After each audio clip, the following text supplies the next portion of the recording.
Listen, Everybody, guys, and before we welcome to Hex go, Token Channel. I just Your want to host, ask Superman, in Ivan the a question. house. Ivan, what is the And biggest bubble we've that you got see? something else on the road there. So good to see everybody. Always good to have a couple of technical issues just to start the day. As you guys know, let's get into a fuller screen. Bam. And welcome, of course. Studio does some weird things sometimes, but just the way it goes. Maybe it's because I refreshed the UI and had some fun. So welcome, everybody. We've got the big screen on there. Let's set up some of the rest of the stuff that's going on. And that's not the stuff I want. So let me get rid of that. Add that. No. Do I want to remove that layer? No, I don't want to do that either.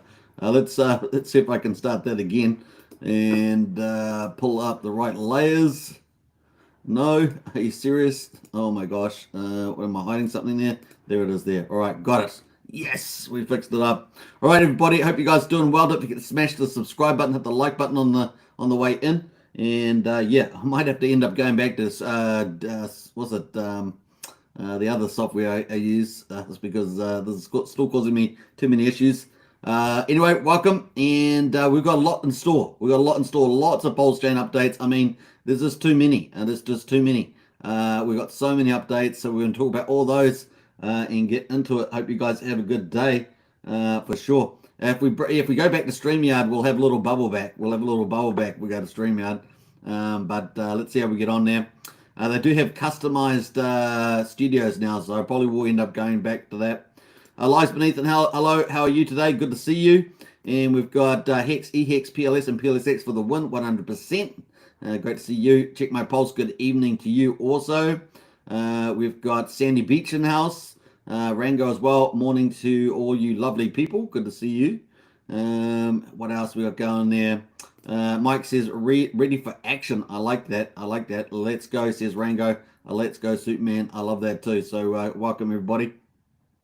Brendan's in house there. Morning, Superman and family. Now, big shout out to Brendan. Brendan's started his own Hex and PulseChain YouTube channel. So a big shout out there, Brendan. He's been posting videos, Richard Hart exits and stuff like that. So feel free to post your link to your channel there in the description there, Brendan, and see whether people go and subscribe and support Brendan, posting some little nice insights there as well. So big shout out to Brendan. Let's go. Heading towards 1,000 influencers on YouTube. That's a good goal. Let's do it. Mike says, let's go Hex Token. Hey, Mike, appreciate that. Thank you very much. And it's worthy of a magical twinkle. PSI's in house says, my daughter is sick today, so I had to stay home from work. But on the bright side, I can catch a Superman stream. We're walking in the sunshine to pick up my other daughter from school. That sounds lovely, PSI. What a lovely day there with your two daughters. Nice. Sandy Beach in the house there. Good to see you, Sandy. And of course, we've got Hex to Mars there. Hex to Mars is going Zen. Zen up to the right. Yeah, Zen's doing pretty well lately. But we're talking about PulseChain today. Welcome, of course, is Hex Token. And of course, big welcome from me. Who else is in the house there? Sandy Beach. Hello, Hex Token, everybody else. Sandy Beach in there, like a boss. And of course, Ramon as well. Welcome, Hexaco. Good to see you. Lion's Wing in the house as well. Hi, Superman. Good to see you, Lion's Wing. A big shout out to you. Now, if you guys don't realize where I'm broadcasting from the bottom of the world in good old New Zealand. And of course, it's great to be able to share this journey on PulseChain and Hex with all of you around the world. Really is a treat. There. Hex to Mars says 47 days to mid-May. Yep, mid-May is looking good. A lot of people picking May for the PulseChain mainnet. A lot of people picking that time, which is a fair time to pick, especially with the Fed Reserve, the way that's looking like it's shaping up at the moment, at least. Harry Williams in house there. Yo, pulse time. Let's hear the horns. I don't know about horns. I'm not sure if there's any horns around. What was that? That was a horn. That sounded like a horn to me. We've got D-Hexes in the house as well. What's up, Hexskins, PulseSkins, PulseXskins all around the world. Good to see you in the chat. Who else is here? Christian as well. Hello, Familiar. Good to see you, Christian. We have a lot of people jumping into the chat there. Food TV's in the house there. Hey, good to see you, Food TV. And of course, long-time supporter is Food TV. Big shout out to Food TV. And Crypto Tycoon. Hello, Hex Token. Good to see you, Crypto Tycoon. And of course, are ready for the launch, 100%.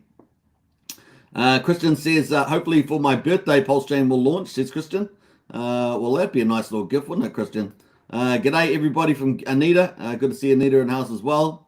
And Sandy says, I already liked and subscribed and hit the bell. You did indeed. KD's in house as well. Hello all, welcome. Hello world, I should say. That's what you do when you first code, isn't it? For coding language, they teach you how to type hello world. Thomas in house that morning. Hex Token, love waking up to the new RH tweets. Can't wait for you to get into it. Yeah, that's our first topic, is the RH tweets. We will get into that and get a little bit of background as well. We've got a lot of topics to talk about. We are going to be talking about PulseChain Testnet V3 performance, optimizations, and insights. So hopefully you guys enjoy that. We'll be doing an overview of those. So it should be a bit of fun there. I appreciate the shout out. Suitman says, Brendan, you're welcome. Oh, Brian's shouted out 5 memberships. 5 memberships from Brian. Big shout out to Brian there. 5 memberships up for grabs. Look at that. Boom. All right. Well done.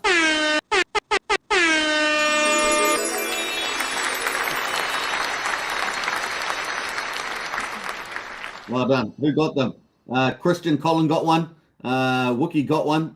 John Gibbons got one. GoPulse Hex Win got one. And Dave Down Under got one. Well done to all of you. Hopefully you guys haven't got 2 or 3 memberships, because your names are pretty familiar. But congratulations and a big shout out to Brian, and welcome to the Hex Token channel as well. Now, if you do want to become a member of the channel, hit the join button, and we've got PulseSkins, Hexskins, and Richard Hart Club. Just a nice, easy way of supporting the channel as we stream, once a day. Yeah, once a day. Sometimes twice a day. Sometimes. All right, let's get into it. We've got a few people in the house already. Let me just jump about that.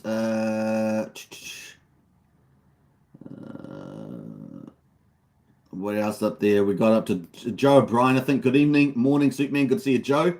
PSI said, did you see Discord message about Power City? No, I didn't. Let me just pop that up. Let me open up Discord. Hopefully it's not going to crash my system. But let's have a look there and see what that is.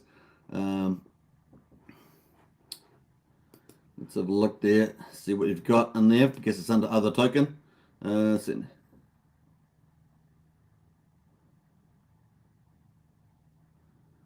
they're looking at, so it might be worth noting that Power City got a $1 million sacrifice in DAI, no less, currently representing about 12% of the sacrifice points.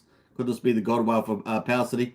Maybe a currently unknown project who's partnering with Power City, getting their token allocation. Any speculation, of course, you just have to look at the address for that against PSI. But that's a big deal, $1 million boost. They will be loving that. So big shout out. Now, one thing I do have is with the issue with the liquidity protocols, potentially for PulseX, is any flash crash price. And there are scenarios for that with some of the big, large whales. We've got DO1 wallet, for example, number 6 on PulseX. And I just wonder whether that could trigger some, quite a few liquidations. So that's probably my only criticism I would make of the protocol. Otherwise, it's pretty good there. And as anything, I think when you're dealing with some really top tier protocols, you still have to make risk assessments and never have your portfolio just on one protocol.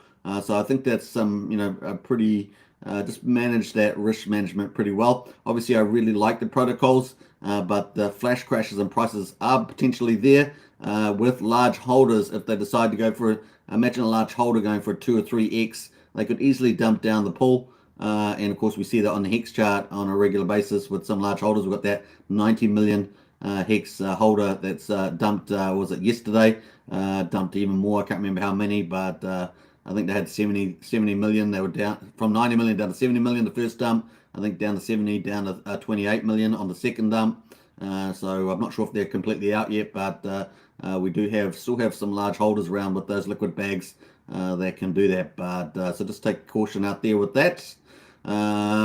Sandy Beach in the house there. Yes, I saw it. PSI says Sandy Beach. Nice. Well done to Power City as well. Mike is in the house there. Hello, Superman. What's up, everybody? Let's go Hex 100%. Harry Williams as well. What's up? Good to see you also. I'm only 5 minutes behind in the chat, so not too bad. Not too bad. We need to check the Excel spreadsheet for Pulse launch. Yeah, I need to bring that out again. Maybe I should do a special session on the time guessings on that. Claim my weight tokens tonight. Don't forget about claiming your weight, says Ramon. So that's weight token there. There's 8 sacrifices that qualify you for that. So you can definitely do that. Doorbell may be my new favorite sound, to be honest. I'm not sure what you're talking about. Oh, what was that? Doorbell there. Mike says we should categorize the Hex PulseCheck as the Avengers. Kind of like that, isn't it? Brennan in the house there, love your work, sweet man. I appreciate that, Brennan. Big shout out to you.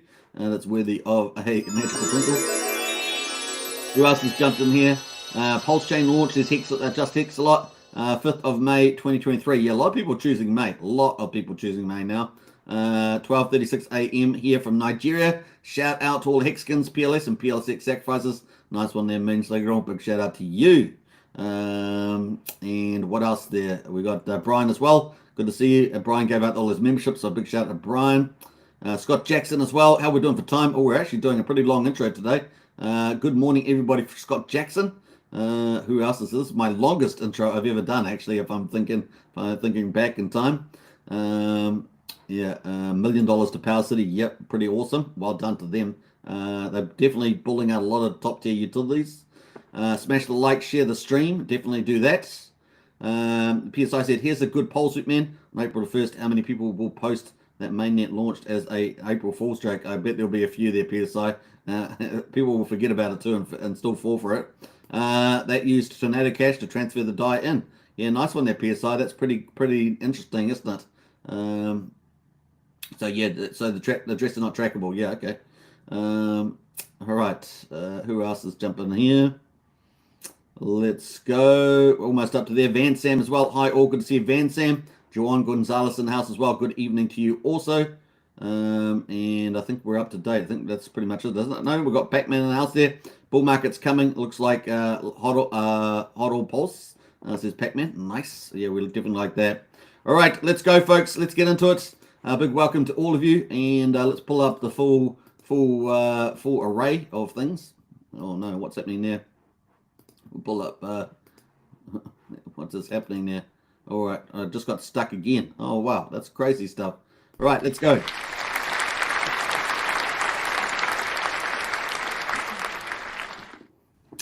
All right, here we are, folks. So Richard Hart pumping out. I will leave a timestamp, by the way, at the end of the video because that was a pretty long intro, but welcome to everybody.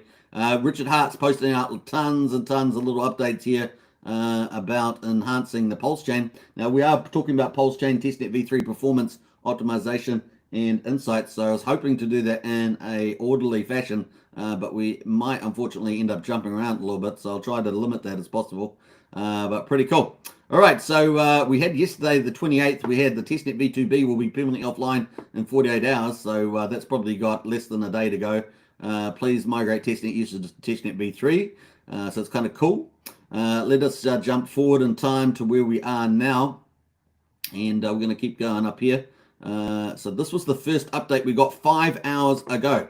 5 hours ago from Richard. So we had 2 main updates. This is the first of them. PulseChain update, validators aren't making anything pulse-wise. I think we saw that the APY is around about 0.2% at the beginning, on at least on the monitor there on the I think it was possibly was it Beacon, the Beacon site, the Beacon Explorer. Min fees need to rise. The minimum fees need to rise. A great metric is the cost and percentage of total supply for a send. So if you're sending assets on the chain. Right now it's a 0.0015 of an ETH to send an ERC20 token. Obviously on PulseChain they're PRC20s on Ethereum. There's 122,000 ETH. I'm not sure where you quite got that number because it's actually lower than that at 120.5. But anyway, we'll take that number. 1.225751 E minus 11. So we're talking about a whole ton of zeros there, 11 zeros or so. Of supply per cent, and then it gets into here, says actually which levers do you prefer, what do you think the fee settings should be on PulseChain's 1.2 million x higher supply, obviously with the trillions versus the millions on Ethereum, so they're having to do that ratio change. 0.0015 divided by the total supply of ETH there, which is 1.22, and he's got negative 9%. Correcting the error in the first post, so a little error there. So a very small fraction of the ETH supply is the fee being charged. Obviously, correspondingly, we'll have that on PulseChain. Sorry if this is complicated, he says, for some of you. Really complicated it seems. Since Pulse has 1.2 million times the supply of ETH, the price per Pulse is likely to be lower than ETH. Nothing in this math actually means higher fees in dollar terms than I can think of. I'm happy to learn, he says. So he's had quite a few views on that. 116,000 views on the top one, and then followed by 36,045, and what do we else we got there? 44,000. So those were his first updates there. We even had Gerardo, who has been around for a while. Tried PLS per cent, PLS supply 1.337 at negative 13, and it's low. That's lower than Ethereum. No inflation plus PLS burn makes up for some of that. It would, however, cost 20 PLS to send a PRC20, so a cent would cost less than $1 as long as PLS remains below 5 cents per coin. Feel free to double check my maths. Crypto Panda says that checks out. So people are offering in their solutions, but since that time, Richard has posted some more updates. In fact, he's going all crazy with the updates. We've got lots of them, but let's get to the PulseChain ones. Those are the ones we want to cover. So let's get to those. So this was the last one. So this is the second main one. So the first one was at 5 hours ago. This is the second one 1 hour ago. The team is doing, so the PulseChain team is doing prediction today, is looking at increasing the base reward factor, so base underscore reward factor by 1,000x to bring it in line with Ethereum as a share of the deposit. This will stabilize APY, annual percentage yield, around 3% in Pulse with about 40,000 validators. So obviously a function of 40,000 validators. Now, if we have a look at the fees that you get when you get charged, the protocol has a block reward under EIP 1559, and of course then we have the individual pays a base fee and a tip, and of course that tip goes through the block the miners as well. So you got the validators there, and of course the base fee goes and gets burned. So that's what happens there. So then we have a look at the rewards. This is on ethereum.org. So ethereum.org, and you can find this under rewards. Proof of stake rewards and penalties, and it has the formula that breaks down what he's talking about there. So validators receive rewards when they make votes that are consistent with the majority of other validators, when they propose blocks, and when they participate in sync committees. And of course, we've been talking about this on this channel quite a lot of times actually. The value of the rewards in each epoch. Remember, there's 32 slots in an epoch, and a slot may or may not have a block in it, but typically they do, depending on how well it's working now. So that is the case. And of course, for every slot, you have 128 validators. One of them is going to be the one that proposes and confirms that block, and the rest of them attest it or validate it as well. So that is sort of the base idea. Now, the value of the rewards in each epoch are calculated from a base underscore reward there. So that's the function. Now, this is the base unit that other rewards are calculated from. The base reward represents the average reward received by a validator under optimal conditions per epoch. This is calculated from the validator's effective balance and the total number of active validators as follows. So the total number of active validators as well. So obviously the size does matter there. And of course you can see this is the idea here that the API would stabilize around 3% in PLS with around 40,000 validators. Obviously the number of validators having an impact there. Now you can actually see the a function here. So base reward equals the effective balance multiplied by the base reward factor, and this is the function that or the factor that or parameter that Richard was mentioning. The base reward factor divided by the base rewards per epoch. Remember, there's 32 slots in an epoch, and of course times the square of the sum of the active balance. There as well, so the amount of active pulse in this case that would be there. Now, on Ethereum, the base reward factor is 64, so that's the base reward factor. So it's going to be interesting to see what this equates to here for the team when they're actually multiplying that by 1,000x there. Now, obviously, you could go on the, or most likely go on the PulseChain dev on GitLab and have a look at the functions there. I haven't managed to find that yet. I went to the logical place, but they actually said the reward function had been moved outside of that of the consensus files, so I'll have to go and find that myself later on. But that is kind of the logic there. So that is the functions there. Where the base rewards epoch on Ethereum is 4. So the base epoch there is 4 base per epoch. So this here is 4. This here is 64 on Ethereum. and of course the sum active balance is the total staked ether across all active validators there. So this is all the staked ETH there across all the active validators. And of course, if we go to Beacon chart, we can see that is here. So the main total amount staked is 17.8 million ETH on the Ethereum chain.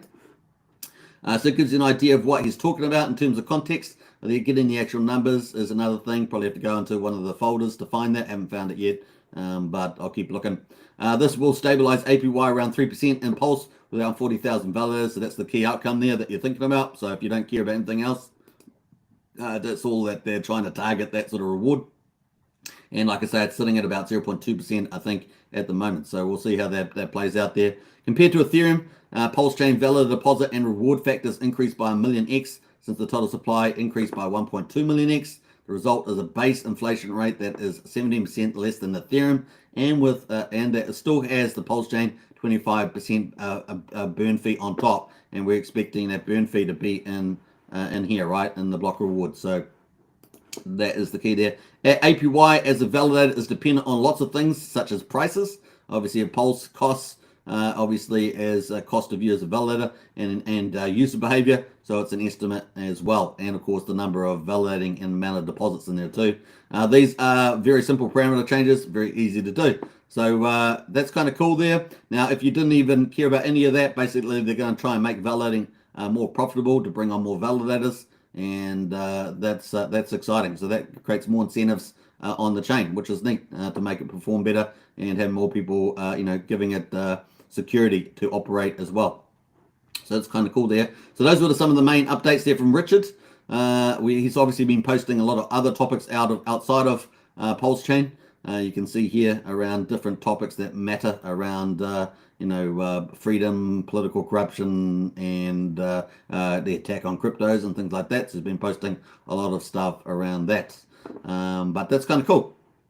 All right, so let's move on from that. That is some of the cool stuff there. We're going to move on from those fees. You can find this on ethereum.org if you want to have a look at the rewards and penalties and do a deep dive. But in any case, they're just trying to make it more profitable for the Pulse chain to be valid on Pulse chain, which is great. Earlier than later, right? Earlier than later. All right, now looking at PulseChain, we've got 10-second block times as the target. So we'll have a look at a bit of performance here now. So we're going to get in performance. So that was Richard Hart's updates performance. We're going to be looking at this. So the PulseChain Testnet V3 has been up for several days now. And we're going to have a look at the headlights here. So we can see that 10 seconds block times is the target. We're at 10.1 at the moment, so it's pretty good. It's been improved, I would say, improved since they've done one of the updates. One of the updates they did in terms of optimizations was bring on more archive nodes, and that helps support the chain there. Archive nodes are much faster to pull the data than the alternative, a full node. So that's kind of cool, and it seems to be giving better performance there. So 10.1 second blocks times. Transactions so far, 79,000 on there. And of course, total blocks there, 16.7 million. Wallet addresses, 27 million. Expect that to continue to go up, is the case there, because they've still got one of the admins here still putting up the fact that we're currently working on index pre-PulseChain fork data, which means token balances and other pre-PulseChain information may not reflect accurate values until the task is completed. However, it is worth noting that the pre-PulseChain data can still be accessed through Ethereum block explorers. That still seems to be ongoing, as we can see with the wallets in particular. Now, in terms of transactions, performing. So some of your key metrics you might look at Ethereum would be the total number of transactions on the chain, which is about 1 million on Ethereum. And we've got, at the moment, we've had some interesting numbers here. Obviously, on the launch day, we pretty much jumped from 5,600 up on launch day to 75,865. So people were using the Pulse chain on the launch day there. And then, of course, we came down to about 38,000, dropped down to 32,000 on the 25th. Went to 30,500 on the 26th there. And at the moment, we're actually jumping back up to the 27th of March. Now, yesterday when we were at around 30,000, we looked through some of the transactions going on. And this is where we get some of the insights from, right?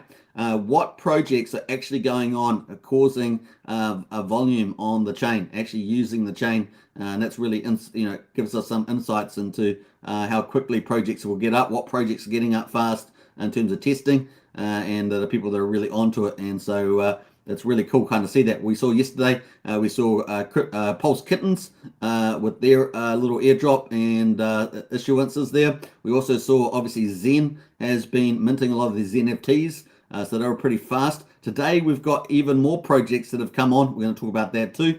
And we can see this jump with the fact that we've got more projects coming on and probably fairly big ones too. And we're at 41,732 for the 27th. So transactions going pretty good there. So performance, we're getting a lot of people using the chain, and I think that's only just wrapping up as well. So that's kind of neat there.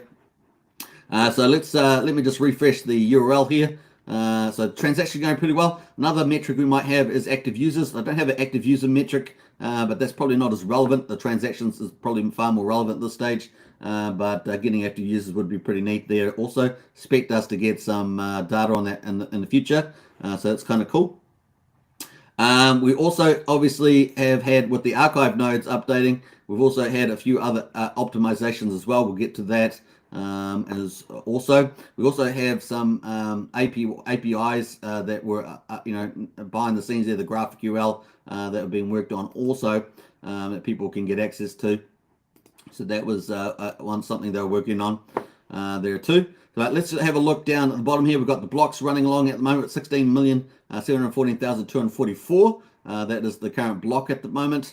And of course, we can see all the transactions here running at 10-second block times. Pretty nice. So it seems to be moving pretty flawlessly, right? I think the chain's looking pretty good now. The first couple of days, there were a lot of missed slots and things like that, but they pulled on more archive nodes, and it seems to be running a lot better. They've also helped with failed transactions there. One of the updates they did on failed transactions was they did the padding of gas estimations there, and of course they added 20% buffer to the gas estimations to reduce out of gas errors there. So the team's been looks like they've been optimizing from that point of view, and that was accepted there as well by Pretep the dev. We talked about that yesterday. So having some good stuff going on there from the team, so that's pretty neat. And let's have a look at some of the transactions that are going on at the moment. Let's view all transactions and see what's actually being used on here in terms of performance.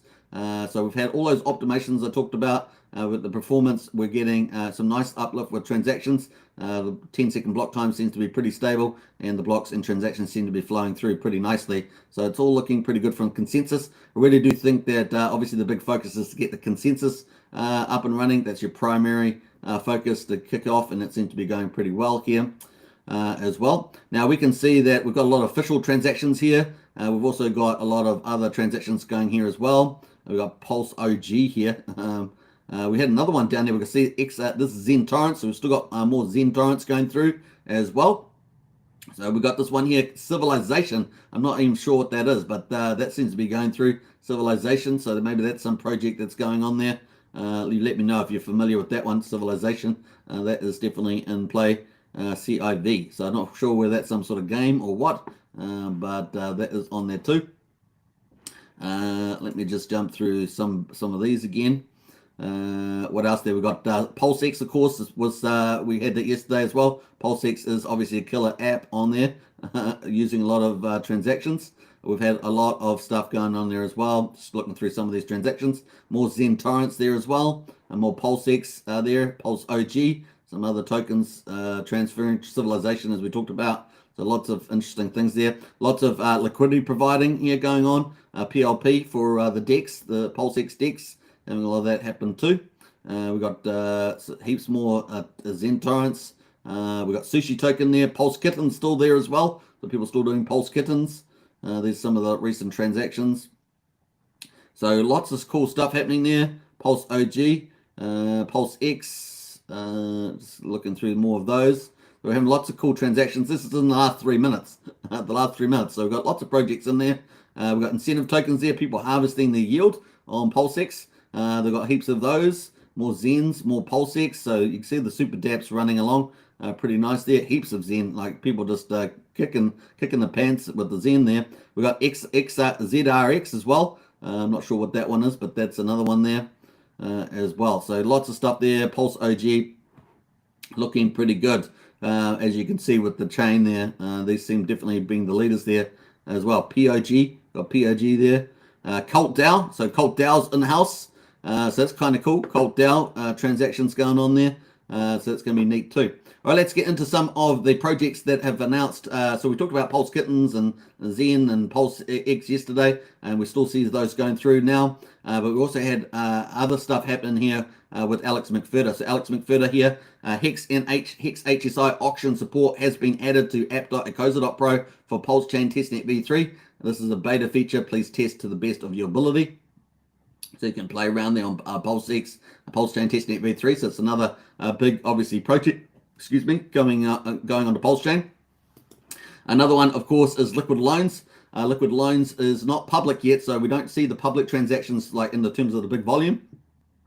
But Liquid Loans, obviously a fork of Liquidity as well. They're the biggest sacrifice project in PulseChain, over $50 million. We have launched privately on Testnet V3, so they're only private at the moment, doing our QA and internal testing as if this was mainnet. Public launch will be coming shortly. So that's going to create a lot of volume. We'll get a lot more transactions, obviously, on the Pulse chain, and that's going to be pretty cool. And we should see the transactions jump as well. So we should see the transactions jump also there. Looks like we've just turned over the day as well, have we? Yes, we have. We've just turned over the day, so the transactions has gone to 0. That's kind of cool. Just happened while we were there. So we finished yesterday at 41,732. We're currently only 3 minutes into the next day. So that number should start rising. Will be interesting to see how the next few days go with all these top tier dev teams dropping their dApps onto PulseChain. It's going to be neat. And we're down at 10-second block time, so that's pretty nice. All right, so cool. That's some neat stuff there happening at the moment. So that's Liquid Loans. So look forward to that. That's going to be going public, and that will cause a lot of transactions on here. And of course, you'll see those in the transactions thing as people are using that dApp. Which we expect to be one of the top dApps there. Now, PulseChain, obviously, I talked about briefly about the PulseX, the earned protocol. My only issues, like I say, with these protocols is potential flash crashes, particularly probably PulseX is more vulnerable to that. So just take that into account. If you're going, I would consider, let's say if you had Pulse or you had PulseX in this example, maybe you did the sacrifice, maybe you're buying on the market. Maybe think about spreading that if you're going to be looking for yield on that PulseX. Think about spreading that across multiple protocols and maybe obviously some in your wallet, because you need to manage any risk issues there. Obviously, they're going to be launching 4 to 6 weeks after PulseChain launches. That's the anticipation with the Teller oracles and price calls. But once again, there are very large sacrifices that we know that have dumped a lot of Hex, for example, like DO1 wallet, that are sitting at number 6 on PulseX. So there's definitely whales that could end up giving us these price prop volatilities that we've been talking about, and so we'll have to wait and see what the liquidity pools look like. But they've got so much, they're so large that they potentially could impact the price even 4 to 6 weeks later, right? So we just don't know how that's going to play out, but just take that, always keep that in the back of your mind. That even though we're going to have way more buyers, in my view, way more buyers than sellers for a big margin, but we still have some very large potential sellers, even a few that are very large that have a lot of volume that could potentially give us flash crashes, or if they sell it down, if they just sell market sells. If they do more prudent selling, then we may not see those kind of huge flash crashes. But we typically always see 1 or 2, don't we? It's very hard not to see those. But so that's just my only caution on that aspect. Just take care with that. So diversification is typically a good way of managing that outlier risk, as we saw with the edge case. All right, so that's kind of cool, but positive there from Liquid Loans, looking good. So Hedron and HSI, Liquid Loans, they're all coming on board to Testnet V3. We love it. We also had our first sacrifice project that launched on BNB. That's BNB Pot. They also announced we have distributed PLSP to sacrifice a set on PulseChain V3 Testnet, bullish. And of course, they've been developing their products on BNB. I think the products are taking a little bit longer than we expect. By about probably a month or 2 months. They have been on holiday for a month. We did see them upgrade their roulette tables, and we're still waiting for 2 of the other games to follow. But they're working hard, and it's complicated stuff, so they'll get there at the end. And of course, we'll have it all, hopefully, a lot of those first products launches all ready for PulseChain when PulseChain goes. So they've got a bit more time to get, a good maybe 2/3 of their games up for PulseChain launches. We'll see. In any case, They have distributed their PLSP tokens. Obviously, if you sacrifice for BNBP, you get the sacrifices on all the 5 chains that they're targeting. Obviously, the main chain they were targeting was PulseChain, but of course that's subject to it launching. And of course, just like Internet Money, we saw launch with the Future and Time tokens the other day. They are launching on other chains too. So that's kind of neat. And so there is the code there for the contract address. Let's have a quick look at that since they posted it. You can trade PLSP on PulseX. A liquid pair has been created as well. So that's kind of cool. We can do that on the DEX there too if you want to trade that. I know many of you have participated in that. We might set up jackpot game on V3 Testnet. Wow, that would be cool. Jackpot game on there and whitelist all the PulseChain tokens. That would be very cool. I look forward to that. So pretty excited about that, and seems a lot of people pretty excited about that too. So very, very cool. All right, a lot of nice comments in there. So let's have a quick look at their project. We're going to post the address in there. PulsePot, there it is, looking good. And there it is there, nice. So that is there. They've got 60 transactions so far on there. Nice. All right, so there we are. So looks like they're kicking it out with quite a few transactions. So very, very cool with the PulsePot. So nice. So more demand is coming onto PulseChain with the Testnet V3. What we're saying, obviously with all these projects launching on there. So we've gone through many of the key optimizations. We've got more to talk about with optimizations a bit later, but we've also got the performance of the chain seems to be going pretty well, particularly after the archive nodes and the gas failings with the gas buffers. 20% increase there for the gas estimations. And of course, we've got a lot of projects coming on using the Testnet V3. Gives us an idea of which teams are really on the front foot with getting the Testnet up. I like that. I kind of think that's kind of an aggressive sign. Really great to see it. So that's pretty cool on the Pulse chain. So we've got more teams coming on the Testnet V3, which is really cool. So that's pretty exciting. Moving to the Beacon Explorer. This is the other Explorer that we've got for PulseChain. And of course, this is more validator orientated. We can see that we've actually increased the number of validators slowly and surely. And of course, there's been no, I think, the team really wants people to get out there and set up their validators, start learning, get it all set up. And of course, Gamma from the team has been doing, he's got a whole video series on that. We've got that in the video. If you go to Discord under useful links, you'll be able to find, the validator videos from Gamma. He's one of the PulseChain devs. And of course, you can watch those videos. They're quite fairly decently long, but they'll teach you, or should show you everything that you do in real time. We've also got, obviously, David Feder is looking to do that with hardware. And doing a series of videos for setting up Valo. So check out David Feder's videos. Excuse me. We've also got Alex McFerder looking at the idea of setting up a delegation form of staking from the looks of it, and maybe other services around that. So looking forward to Alex McFerder's progress on that. And if he decides to go down that route, which I think is really cool, that's what we like to see. So that's happening as well. So there's a couple of different resources. How to Pulse website's we've got the link as well in the under PulseChain projects under useful links there. They've also got a how-to on validating.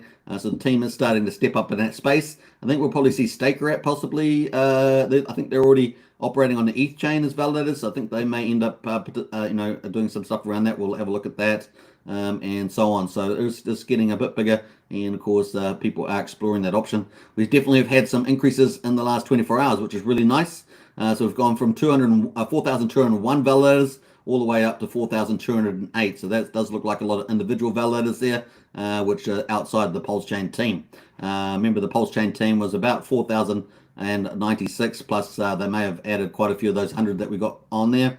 And we're now up to 4,208. So we're definitely getting, in my view, for the first time, seeing some validators jump on there, which is nice, and to see that. All right, cool. Now you do need 32 million pulse, test pulse to do that. So if you didn't sacrifice, then you're going to somehow trying to get it on the DEX. If you've got other assets that may be able to get you that much, it's worth seeing. All right, so cool. That is what's happening there, and we can see that everything is going really humming. I think everything's been humming along here. The epochs are down here, 32 slots to an epoch. Here's the latest epoch, 6,999. See all the different slots here, up to 32, and all the blocks are going with them as well. Proposed, everything looks green, green, green. And we like green, we like green ice cream. But there we are, that's looking good there as well. Having a look at the other performance aspects there is that we've got the gas now that will give you a view of the gwei. The gwei seems pretty low. We've got Tuesday gwei here. Everything's been around 2 gwei. We've had a couple of times when it's got the 4.5 gwei, 2.6 gwei, but that's looking pretty good around the 2 gwei mark. And you can see we've got rapid, fast, standard, and slow there. Pretty cool. So that's looking pretty good. What else have we got on here? We've got the gwei. I don't think some of these other features are not up to date yet. We've got the charts. That's certainly working. Let's have a look at the charts there. You can see all the blocks ticking along there. All the validators going up as well. What else there? Network liveliness. The epochs are kicking along. The balance distribution there as well for Pulse. So most of them around 32 million Pulse there. It's right in the middle of this sort of bell curve. So that's pretty neat. What else there? A number of validators. Yeah, definitely a good increase in validators. It's been going along as well. What else? Let's jump through some of that. Deposit of PLS. We're going to look at that in a second. And so forth. So yeah, this is a cool chart. Of course, there's another way of looking at the epochs as the slot visualization. You can see it's all pretty green. Very nice. We had one missed status back here at 5 epochs ago. So it's a decent time. So looking pretty good is the testnet there. We've got, like I say, what else we got in here that's interesting? I think that's pretty much it. So that is cool. Everything looks pretty good to me. All right, so let's jump away from that.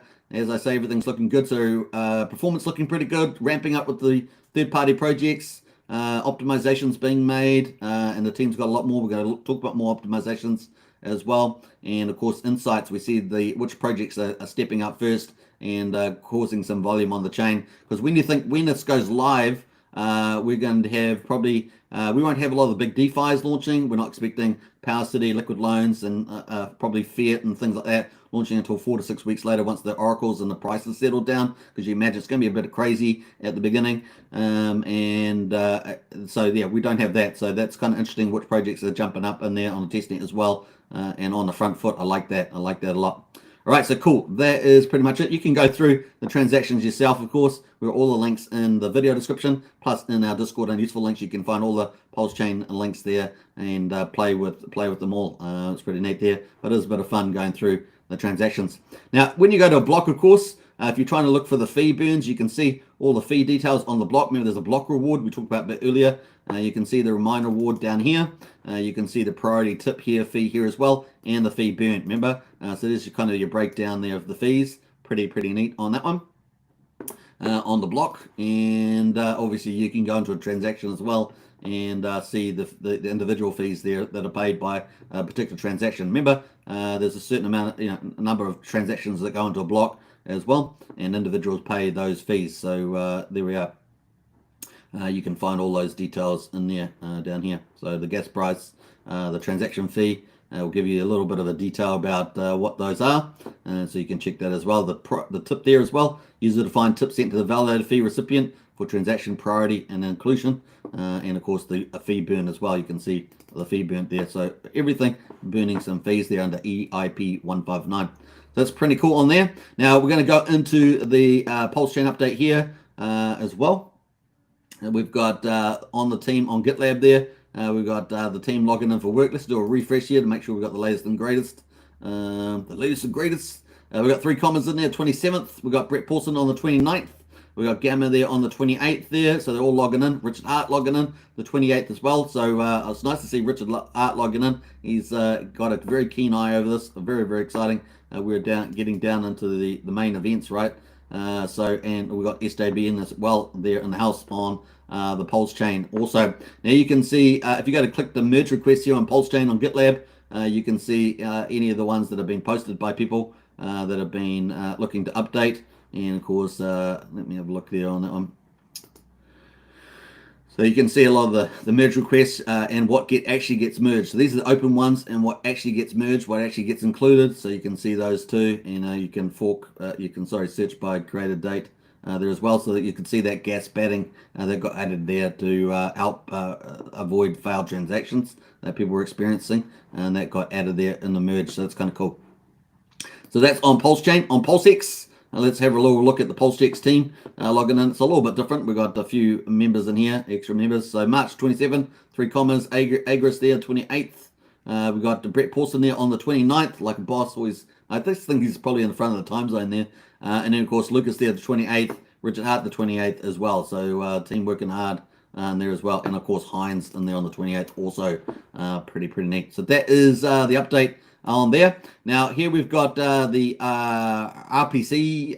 This is a third-party site. And, of course, we can see these are all green now. They used to have some orange and red and stuff like that, but they're all green, which is pretty neat to see. We do have the mainnet RPC, presuming that is related to the PulseChain mainnet RPC. That is in red. So that's, I guess, if we assume that's correct, then that's ready to go in the future.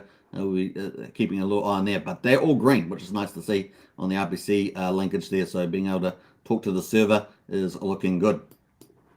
All right, so nice. Now we've got this, we talked about optimizations, since we're talking about performance optimizations and insights. The insights are really around the teams that are using the PulseChain and getting their depths up. We've seen more and more jump up today to get on there, and more coming soon. Optimizations, we've seen some good stuff around gas and archive nodes and things like that. But here is a whole nother list of optimizations. This is posted by Ruben Alex. Pulse updates from the PulseChain and PulseX devs chat on Telegram. A few minor things still need to be fixed before the launch. Big shout out to the PulseChain devs. They are doing great work. And of course, this was posted recently. The following issues have been identified: inadequate suggested gas on the site, resulting in transactions being pending, stuck, or slow, or experienced other issues. The Explorer is slow.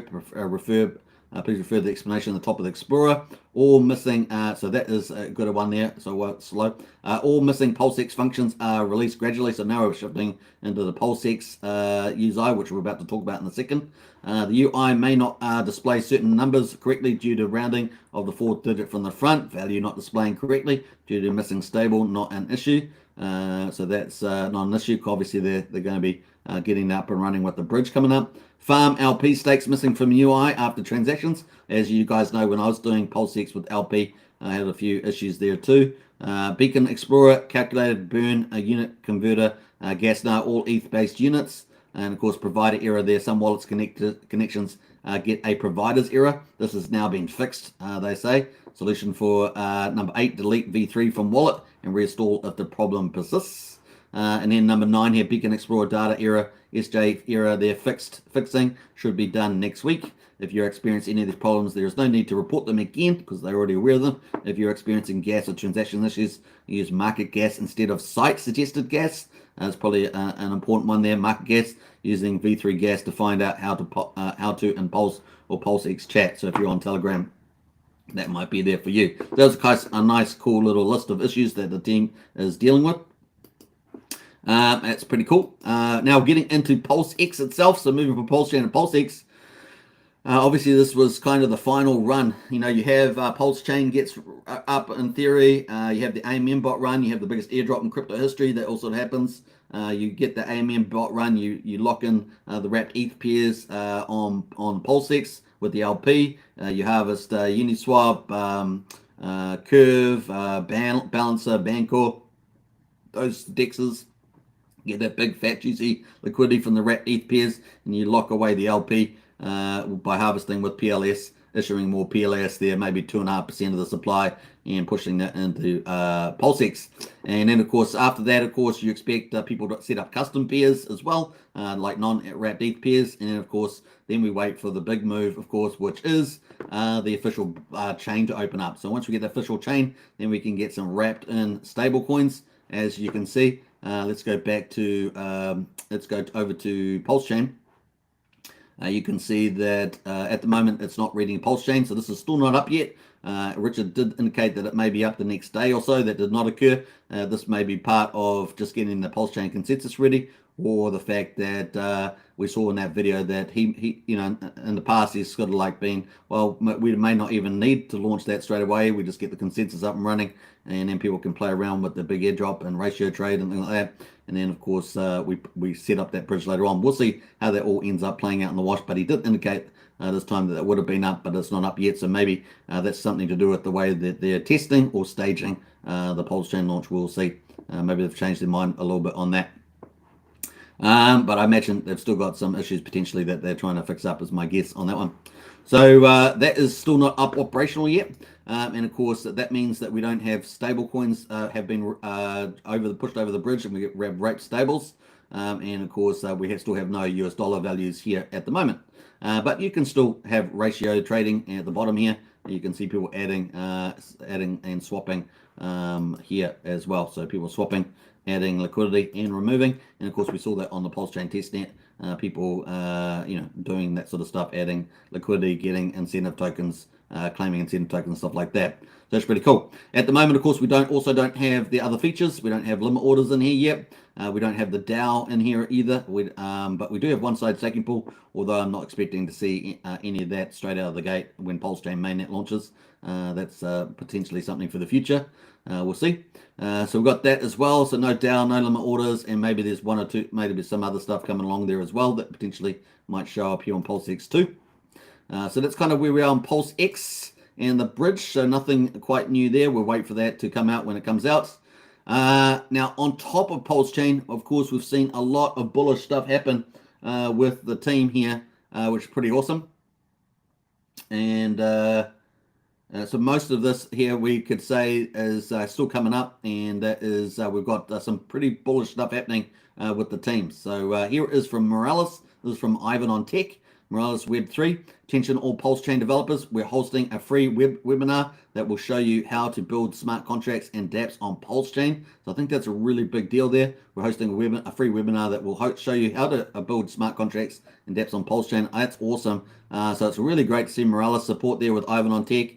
And of course with PulseChain there. So really big deal there and a big part of adoption. So I really love this, heading in the right direction. If you're excited about the PulseChain launch, you don't want to miss the Hex and Pulse, leave a comment below if you want to join. 67,000 views so far on that. So far and wide, I love this. This is great. This is what we wanted to happen, folks, and it's happening with the big influencers and the big dApp applications, Web3 that are taking on PulseChain. So love it, love it. And of course, calling to the devs there in PulseChain to develop. So that's pretty neat there. It's a win-win solution.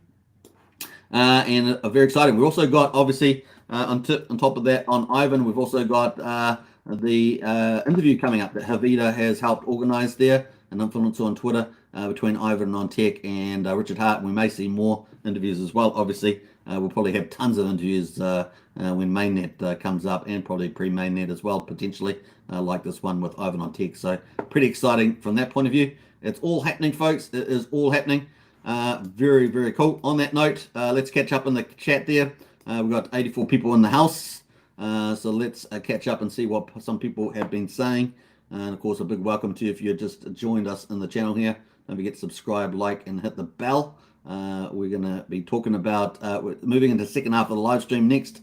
We've been going to be talking about the stock market, crypto market, Hex, Hedron, HSI, and of course the Hex Daily Stats. So stay tuned for all that. That was our PulseChain update. Pretty awesome. Lots of stuff happening, man. It is going to be a crazy time for sure, and we're only in Testnet V3. So stay tuned. It's going to be pretty crazy. All right. Who else has jumped in here? Let me go up the top here. I think we got up to there. PSI says everyone's bullish. Can't stop posting in chat. Indeed, indeed. MJ Money in the house there. Good to see you, MJ Money. Good evening to you also. Has the Power City dedication ended? No, Sacrifice. So the Sacrifice of Power City is still open there, Joe O'Brien, up until PulseChain mainnet. So you've still got plenty of time to participate in that. Pudding Guru, we're ready for launch, says Pudding Guru. Who else has jumped in here? I'm just going to scroll through there. I'm about 37 minutes behind the chat, but I'm going to catch up pretty fast, as you guys know. Catch up pretty fast. Power City SAT ends when PulseChain launches, 100%. Tom Boss referring to the validating there. If validators get to 3%, that's pretty good. Wouldn't mind getting into that to earn more pulse.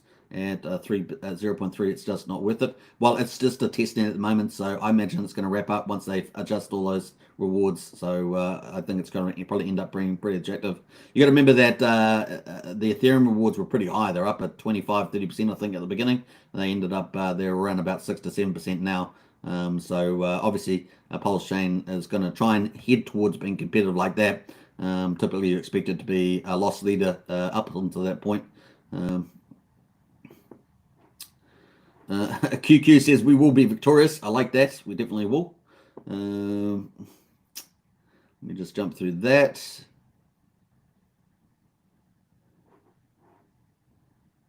Hexforce 1 is in house there. Hey, Hexkins, better late than never. Good to see Hexforce 1.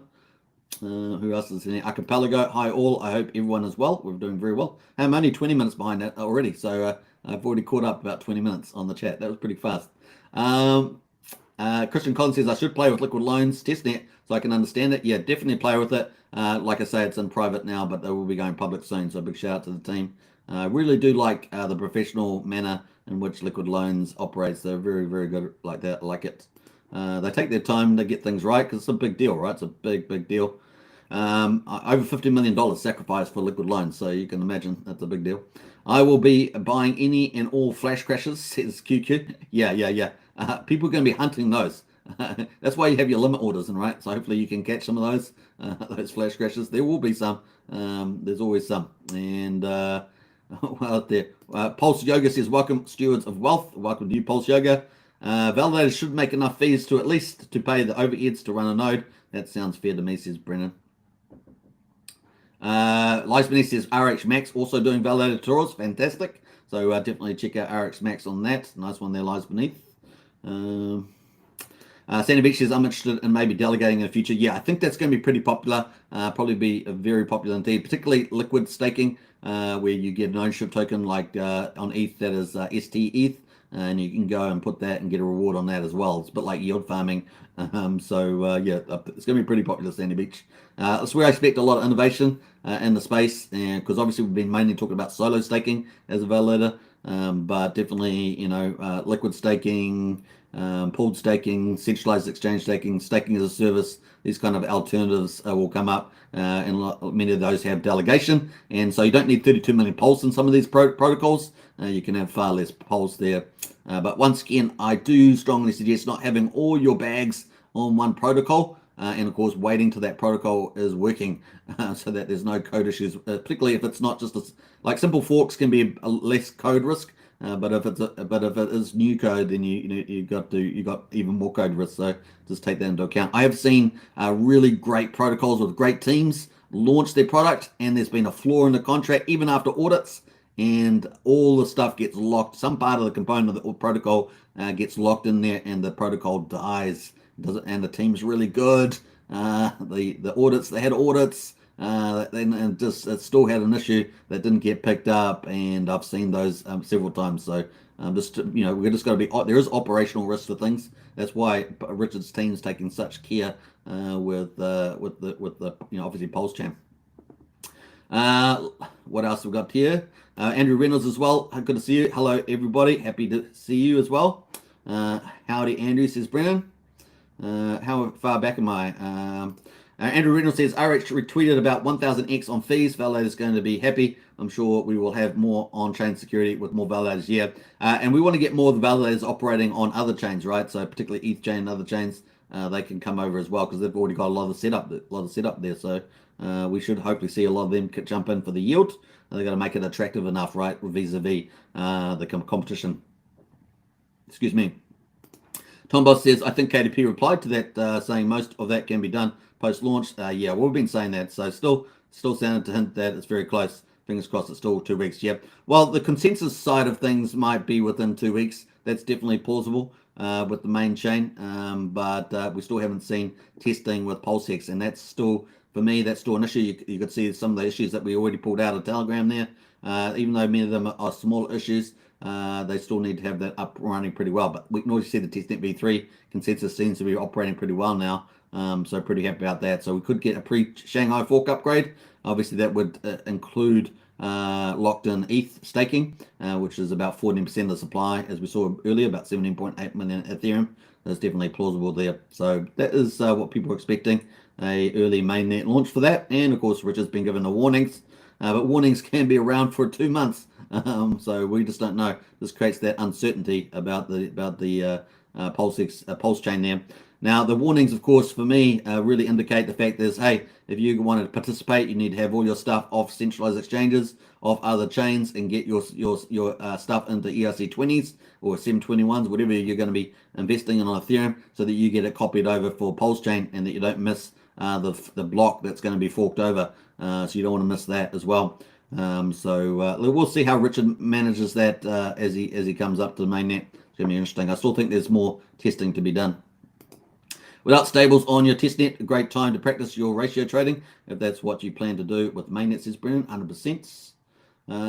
What else there? Let's jump through some of this. Jefferson, I'm only 5 minutes behind now. That's pretty good. What do you think the launch of PulseX price in the first 72 hours? No financial advice, your opinion, Randy. It's not Randy, Jefferson, because you don't use my proper name.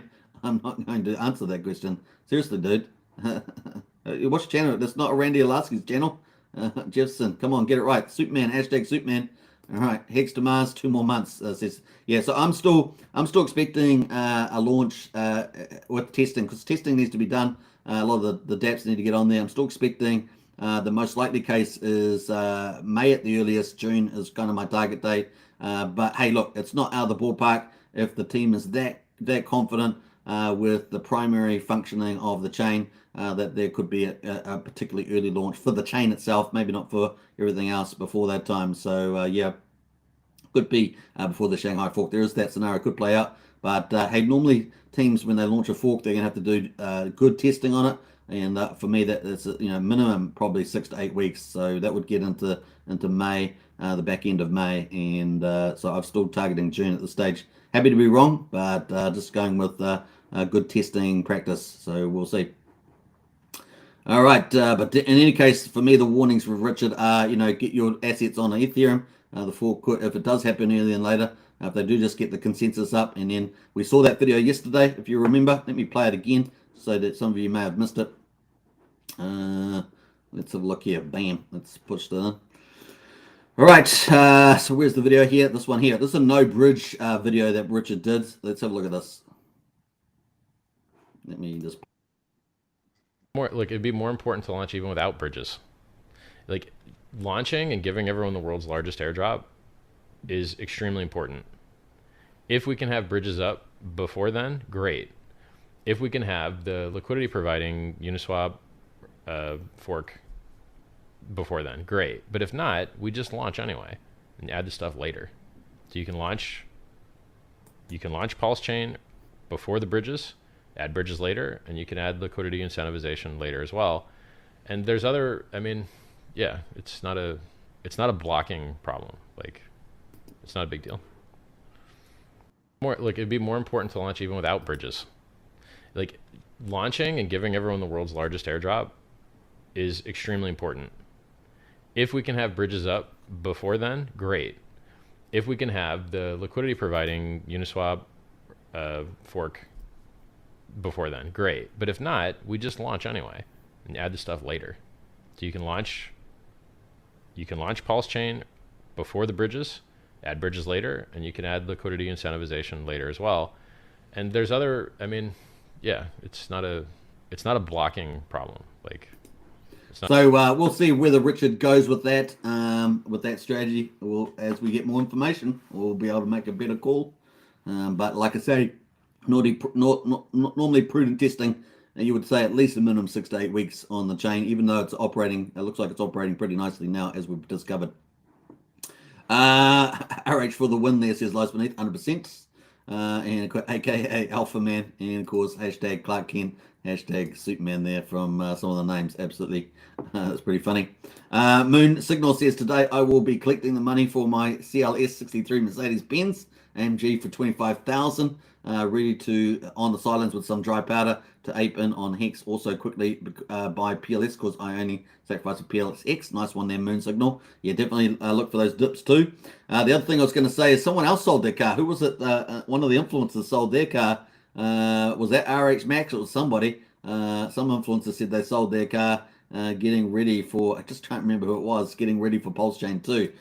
So that's a much better investment, right? Instead of having a car which depreciates in value, actually putting it into potentially the biggest game in crypto moving ahead. So that's pretty nice there on that Moon Signal. This is my best shot ever. I bought that car for this reason. No regrets. Nice one there, Moon Signal.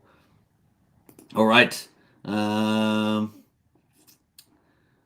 All right, so we're else there. We've got MJ Money says, how would you get new capital to PulseChain? Well, Coast is going to be offering a fiat service onboarding for that. Rack and Michelle may be offering that. We haven't heard much from them recently with their centralized exchange. Just not sure how that's going to play out, but definitely Coast for the US citizens.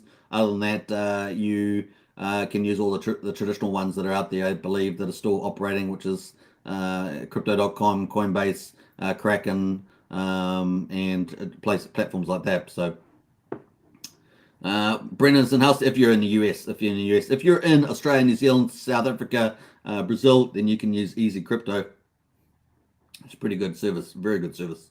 Harvey Diaz says Million or the Moon sold his car. Yeah, that's it. Thanks, Harvey Diaz. Million or the Moon sold his car, he says, for the PulseChain players. So I would say, Moon Signal, you're in good company. Million or the Moon did that as well. Yeah, I was just trying to remember the name. I had him in my head as one of the names, but I just wasn't confident with it. But hey, RH Max was close enough since someone else mentioned him earlier. What's up, Hexkins? Good to see you, Tintop. Yeah, so some people selling. I think it's a good sell a depreciating asset and put it in potentially something that could do some stellar returns. And I think the biggest thing in crypto moving ahead. And of course, it looks like people like Ivan on Tech agree with that. So I'm wanting to sell my house and put in crypto. So if it launches in May, I'm okay with it. Says Crypto Watch there. Yeah, just make sure you have a diversified portfolio, though, depending on how much your asset portfolio you're putting in. Always have some diversifications as well there, Crypto Watch. So obviously, Richard has 3 mega tokens there: Hex, Pulse, and PulseX. You know, those are the ways you could do with that. MJ Money says you can't do that with a bridge. No bridge. Yeah. Hey, to MJ Money, I've been talking about this every single day. You think I'm brand new to this? My goodness, I've been talking through the beer on this stuff.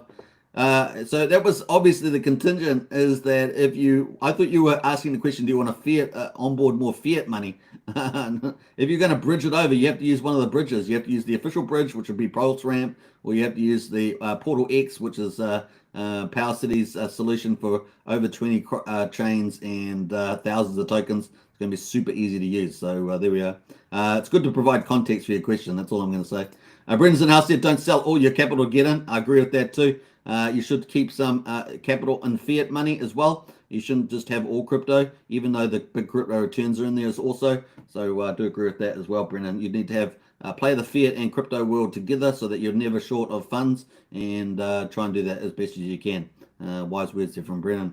Lion and house there, Lion Wings, 8 and top. Right, let's get into it, folks. Let's get into the stock market update. And here we are. We've got Dow dips close to lower as tech tumbles ways. So tech struggling there a little bit there, and the Dow with the industrials also struggling also.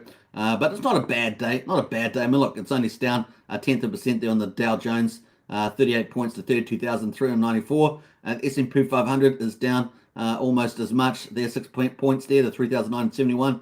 The tech companies have down about 0.5% there, 32 points down to 11,716. The dollar index is pretty much flat. It's at 102.13 on the dollar index there also. So pretty flat day really, if you ask me. A little bit down though, a little bit down on the down sentiment. The good day for oil though. Oil there up a little bit there and to $78.15, and crude oil there up almost 1% there at $73.81. Gold is been having a pretty good run as well, up towards 2,000, currently at 1,989, just down a tad at the moment. And silver there has had a nice little bounce off, what, $20 or so. I think that's got down there. Where was it last month on silver?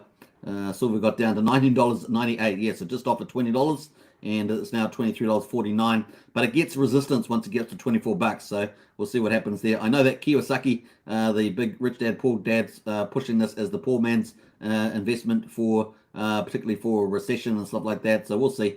Does need a pivot in the US dollar. And the US dollar is still, if we remember rightly, still at 102, which is still fairly strong on the US dollar. We have a look at the US dollar index there, still pretty strong really, over 5 years. Let's look at that. Yes, it's still pretty strong relative to 5 years. Used to be down about 90 on the US dollar index, so really need a pivot into that as well. So the Dow slipped Tuesday as big tech continues to struggle, pressured by rising treasury yields amid signs that the consumer remains upbeat and easing worries about a banking crisis. and the consumer's resilient, but it's slowly getting eroded. So even with this consumer stuff, it is the wealth effect is they're slowly eating through their wealth with rising costs. Treasury yields added to their gains from a day earlier as data showed that consumers are still upbeat about the economy, suggesting that the Federal Reserve may have more work to do. So, yep, obviously with a lot of employment, people are going to have the sense that things are still ticking along because they still got jobs, even though the prices are pretty high. They can still afford stuff, but some of them having to get some of their wealth out and spend some of that too. So there's a bit of a mixed bag there. And of course, the lower echelons get hit first, right? With the higher interest rates, they get hit in terms of rentals, and of course with property mortgages. If you're marginal on property mortgages, you're the ones that get hit first. So that part of the market probably is not feeling too confident. The confidence data suggests that the Fed needs to continue to push. The consumer price index rose up to 104.2 in March from an upwardly revised 103.4 in February, topping economists' forecast of 101. So that's still growing. Over 100 there. The confidence data suggests the Fed needs to continue to push with the hawkish policy guidance that they have been delivering for the past few months. And of course, we're still only expecting another 25 basis points in May.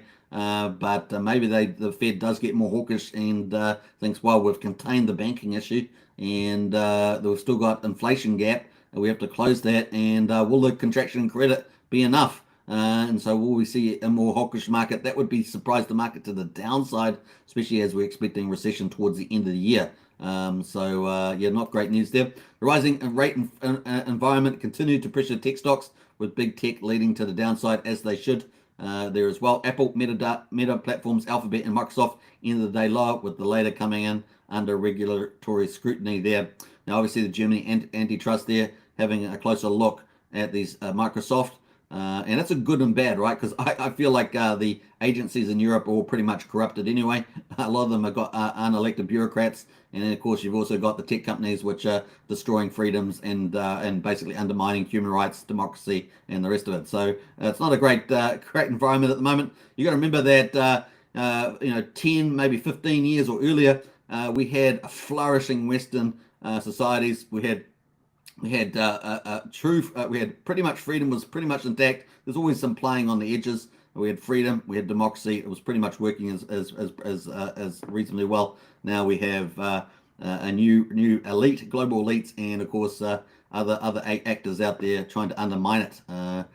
So it's just the way it goes. Socialist progressives are another group that are trying to undermine the rights and freedoms of people and just impose their worldview, right? So that's pretty much what they're trying to do. Energy rose more than 1%. So that was a nice little rise. We talked about that. Financials, however, meanwhile failed to build on the momentum as First Republic Bank slipped more than 2%, while First Citizens Bank shares in Inc. Continued to rack up gains, up 2.2%, following its deal to buy SVB there for $72 billion a day earlier. I think they overpaid, but hey, that's just the way they go. That is the stock market. Let's get into crypto, so a pretty flat day flat to slightly down on stocks. Crypto holding up though, okay. Crypto here at up 2% on the global market cap, 1.16 trillion. So yay for crypto. And of course, Bitcoin there up 1% there to $27,443. Looks like it may go for another little run. Let's see how we go. It hasn't breached the 30 yet. As you guys know, I felt that 30 was going to be the top of the move. But we have got more bullish environment now. If the Fed only does one more interest rate hike in May, that would be super bullish for crypto in my view. And we also have the Shanghai Fork coming up on the 12th of April, which is getting ever so closer, isn't it? Ever so closer there. So what's that? 2 weeks away. So Ethereum there at 1790, up 3.46%. So we'll see what Ethereum does leading into that Shanghai Fork. Going to be interesting. I'm bullish about Shanghai Fork, not only for PulseChain, if it's successful. Obviously, we need it to be successful, I think. But obviously for the withdrawals, if you're going to be able to withdraw ETH from your staking and withdraw Pulse from the staking, you want to have a successful EIP upgrade. And of course, we're looking forward to that. I think that's big for Ethereum. And that is, for me, completing the Ethereum product. Vitalik says that his view of if he was going to finish the product Ethereum without doing the rest of his roadmap, then he would just go to the next stage after this, which is doing full dunk sharding and SK rollups, that sort of thing, to get the TPS up heading towards 100,000 transactions per second. So really making the pipe much bigger, basically, and so by dramatically so. So we'll see how that goes. I think obviously once you get deposit and withdrawals, you pretty much got the chain operating pretty well for a while. Obviously, the price of ETH can go up and the gas fees can get pretty hideous, and therefore it becomes a wealthy chain that only wealthy people can operate on.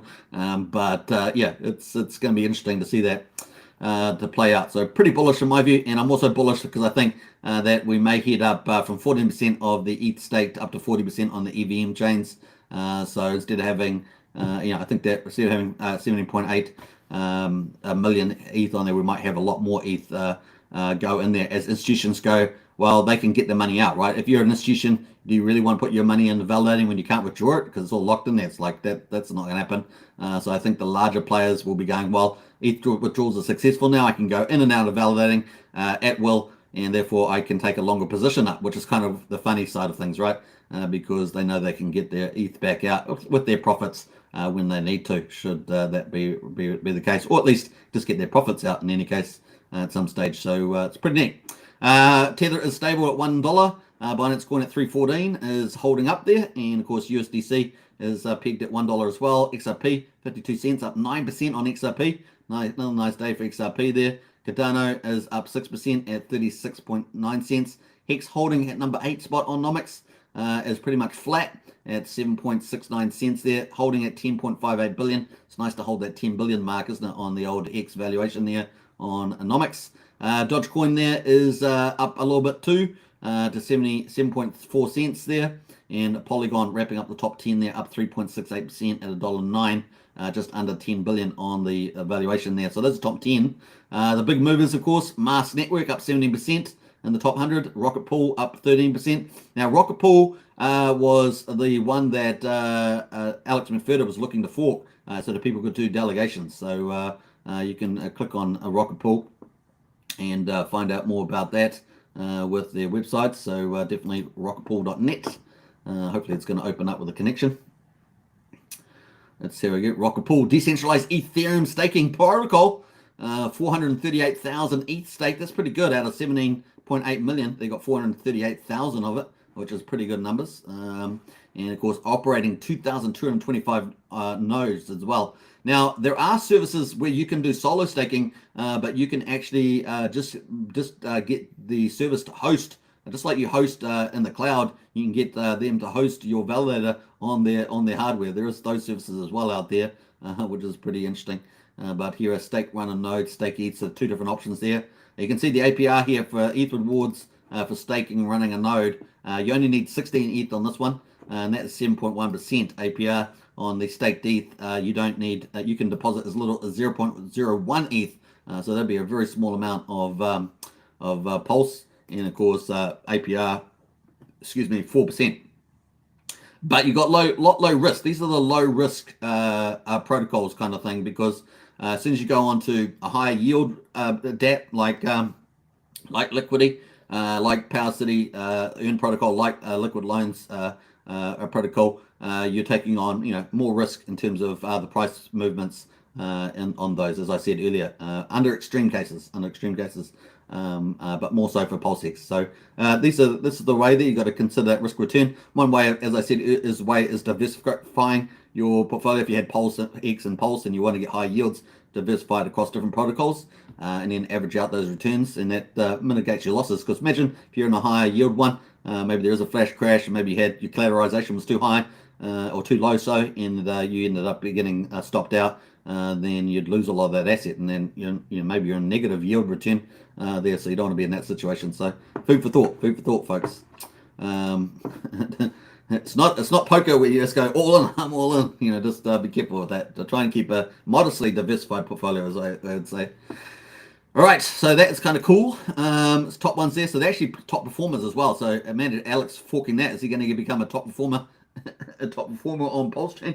Good old Alex. Obviously doing great with Hedron and HSI there. We will see.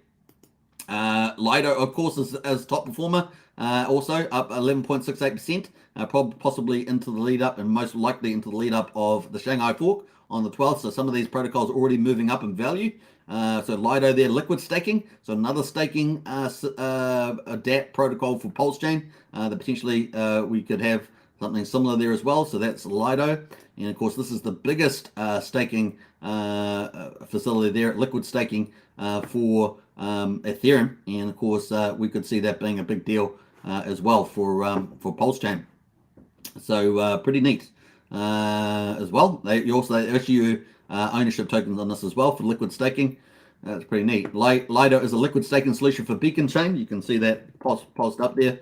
Backed by industry-leading staking providers, Lido lets users stake their ETH, or in this case Pulse it would be for PulseChain, without locking tokens or maintaining infrastructure or participating in on-chain activities, etc. lending, which is pretty cool, right? So you can go in and lend out ownership tokens and stuff like that. Our goal is to solve problems associated with the initial Beacon Chain staking, illiquidity, immovability, and accessibility. So you see the market goes to solve some of these issues, but obviously with the Shanghai fork, it's going to relieve some of that those issues too, movability, making staked ETH liquid and allowing for participation with any amount of ETH to improve security of Ethereum network. So it'd be nice to see some of our teams move into the space, and obviously some of these big heavyweights from Ethereum moving into PulseChain. I'd like to see that too, because they already have a big client base, right?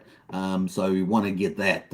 That's something, even though we have native teams building, forking a lot of these protocols, they've still got to build up their client base. They've got to get the word out. You know, there's that big issue, and that's an important issue as well. So cool for Lido. So interesting. Some of the big movers on the Nomics at the moment are the Ethereum staking protocols, and they all offer something a bit different there as well. So it's kind of cool. Conflux token, XRP, and Fracshare. You can see others there. Casper Network, Stellar, and others moving up as well. So they're in the top 10. That's kind of cool. Let's get to Hex. Hex at the moment, 7.6 cents on Hex at the moment on the hourly. You can see the activities, so moving along there. We're going to have a quick look at the Whalebot and see what's been going on the Whalebot. Where else? Let's jump down here. We had 8 hours ago, we had a bit of selling in there, 2.3 million sold Hex there, 4.2 million sold. Let's see if this is that big whale actually. Here's 4 million, yeah. So this is the big whale. It started off with 90 million. It started different waves of selling. Yesterday when I looked, it had gone down from 90 million. It was at 70 something million. Then it went down to 27, 28 million. And it looks like it's just about out, just about gone. This will take off selling pressure, massive selling pressure. So this is what I think's done with this whale. Let me talk about this in a second. So exit, more of us to buy the dip. Yeah. So that whale may very well be out. Let me pull up let me pull up the account for a second. Actually, let's actually just go into let me just ignore that. Let me close that down and let me go into here directly. And I think just straight into here. Presumably it's moved some of it out there. I've still got 4.2 million left. Let's have a look. Let's have a look at it. So 4 hours here. Look, all the selling it did the other day, like crazy stuff. Oh, is this the same one? I'm not sure if this is the same one now, but this one's got 4.2 million left anyway. 1.61 million there. Maybe I do need to open up my link there. Let's have a quick look here. I'm doing this live, so bear with me as I just scroll up here. Just want to check the address number. OX89A. 89A. What is this? 89. No, there's a different address. So different account. But actually, let's look up the whale that I've been tracking there as well, and see if that's been playing in this. Bam. Oh, right. So they are definitely sold down more too. They definitely sold down more. 15 hours ago, then they sold down more 13 hours ago. 90 million. Now they're still down to 14.2 million, still worth an estimated $1 million. So still got to get rid of them. But this is what I think that they were probably doing.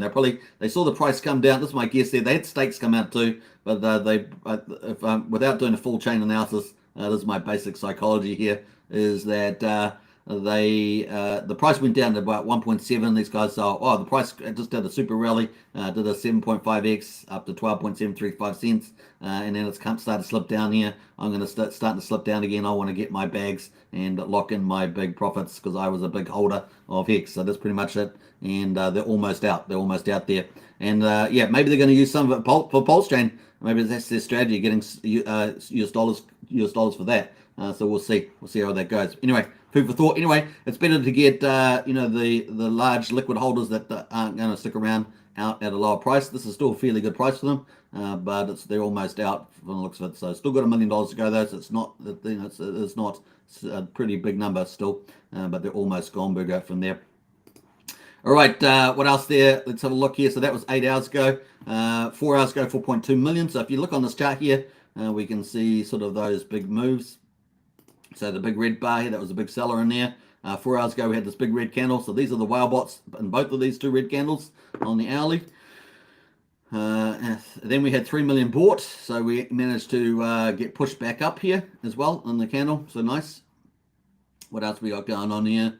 Let's jump up the top here. That was pretty much it for the whale bot, folks. So the whale bot definitely highlighted some of our key aspects that happen in the chart here. Let's go to the 4 hourly chart, have a quick look at that. So there we are. We've obviously below all the moving averages, at least on the 20, 50, and 200 time frame. The RSI is just slumming along the bottom there at 40. And of course, let's have a look on the daily here. Get rid of the RSI. Let's have a look on the daily and see how we're going there. So the daily there, we did bounce off yesterday because we're on a new day now. That's a new day candle. This one here, we did bounce down to 6.76 cents was the low, and that pierced our number there. Remember, our average that we had there on the 50 moving average was 7 cents. If you remember my comment about 7 cents, so we did pierce through that yesterday, but bounced up pretty nicely with a nice little strong doji, and that doji is normally, hopefully, will play out well for us moving ahead. No, it doesn't always, but it's more probable than not is the idea there. So it's kind of cool. What else? The next support line, if we did break down further, like I said, is down to this 6 cents, and of course 5.6 cents is the move there. So that's kind of where we are at the moment. Let's go to the right. What else there? We've got the prices only down subtly though over the last 24 hours. So definitely the rate of decrease has slowed down. You can see that in the chart here. So it's kind of cool. We're down 0.33%. And of course, we've had 655 buy trades versus 376 sell trades, so 63%. So two out of every 3 are a buy. And of course, the volume there, 50-50. So a bit of a battle, but it looks like the buy volume is kind of still slightly ahead. This number doesn't quite make sense, but anyway, sometimes the UI plays up a little bit there. All right, liquidity there at the moment, 9.3 million. So we are down about $1 million. You remember, we used to be up over 9 million. We used to be over 10 million, and obviously a function of the price as well. That's where we are there at this stage. Now, the liquidity has moved around a lot. The whole repositioning of LP has changed, so we're going to have a look at that. And quickly look at where Uniswap V3 is. This is all Uniswap V3. We're at the bottom end of the tranche. My goodness, look at that.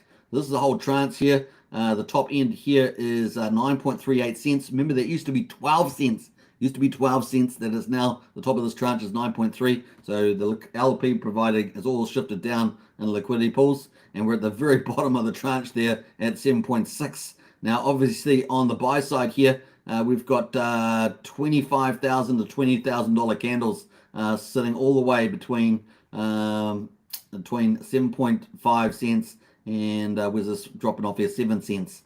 So that gets you down towards that 7 cent mark again, which is our support level there. And of course, then we drop off. Once we get to 7 cents, we drop off all the way down to 5.4 cents. Remember, this has been here for a long time, helping support the move up higher, but definitely under a lot of pressure at the moment. Of course, this big whale, this 90 million hex whale that sell out has been a big part of it, but there have been others as well. And that's kind of where we are at this stage. So let's see if we can absorb that. Maybe we get net buying. The more net buying comes into play, and we had this nice little doji here. Maybe we can pile off that as well.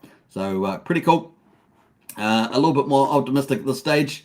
And of course, if we look out the horizontal lines a bit further, we can see that we've previously had resistance around the 7.7 cents, 7.6 as well. So let's see how we go there. All right. Let's jump into Hedron HSI.